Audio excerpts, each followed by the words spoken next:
പത്തനംതിട്ടയിൽ പോലീസിന്റെ ലാത്തിയടിയിൽ പരിക്കേറ്റ് ചികിത്സ തേടിയവരിൽ ചിലരും സംഭവ ദിവസം രാത്രി ബാറിൽ നിന്ന് മദ്യം വാങ്ങാൻ ശ്രമിച്ചു. പരാതിക്കാരി അടക്കം ബാറിന് പുറത്ത് 7 മിനിറ്റിലധികം നിൽക്കുന്നതായി CCTV ദൃശ്യങ്ങളിൽ വ്യക്തമാണ്. അതേസമയം ലാത്തിയടി പട്ടികജാതി കമ്മീഷണർ ശ്രദ്ധയിൽ കൊണ്ടുവരാനാണ് ചികിത്സ തേടിയവരുടെ നീക്കം.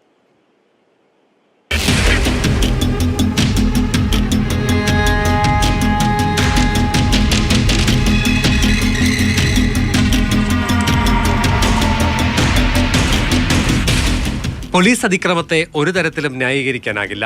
അപ്പോൾ തന്നെ ചികിത്സ തേടിയവർ ഉന്നയിച്ച ആരോപണങ്ങൾ, ബാറിന് സമീപം എത്താനിടയാക്കിയ സാഹചര്യത്തെക്കുറിച്ചുള്ള വിശദീകരണം എന്നിവ പൂർണ്ണ അർത്ഥത്തിൽ വിശ്വാസയോഗ്യമല്ലെന്ന് സൂചിപ്പിക്കുന്നതാണ് CCTV ദൃശ്യങ്ങളുടെ പൂർണ്ണരൂപം.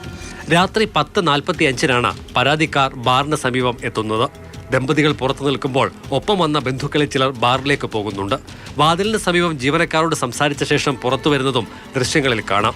മദ്യം ആവശ്യപ്പെട്ടെത്തിയ ചെറുപ്പക്കാരിൽ ചിലർ വാഹനങ്ങളിൽ കടന്നു പോകുന്നു. ശേഷമാണ് ഇവർ പിരിയുന്നത്. 10:54-ന് പോലീസ് സ്ഥലത്തെത്തി. തുടർന്ന് ലാത്തി പ്രയോഗിക്കുകയായിരുന്നു. ഭാര്യയുടെ കൈപിടിച്ചു പോകുന്ന യുവാവിന് പിന്നാലെ ലാത്തി ഓങ്ങിപ്പോകുന്ന പോലീസുകാരനെയും ദൃശ്യങ്ങളിൽ കാണാം.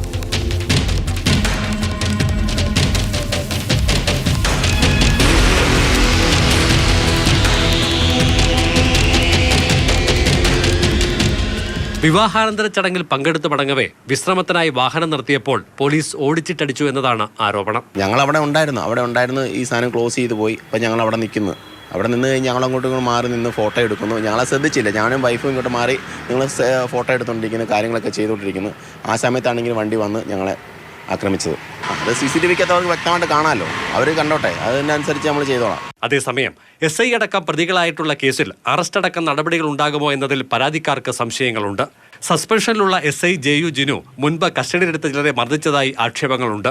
ഇവരിൽ ചിലർ പരാതിയുമായി പോലീസിനെ സമീപിച്ചിരിക്കുകയാണ്. ചൊവ്വാഴ്ച രാത്രി ഉണ്ടായ സംഭവങ്ങളിൽ 2 കേസുകളാണ് രജിസ്റ്റർ ചെയ്തിട്ടുള്ളത്. മദ്യം വാങ്ങാനെത്തി ശല്യം ചെയ്തു എന്ന ബാർ ജീവനക്കാരന്റെ മൊഴി അടിസ്ഥാനപ്പെടുത്തി രജിസ്റ്റർ ചെയ്ത കേസാണ് ഇതിൽ ഒന്നാമത്തേത്.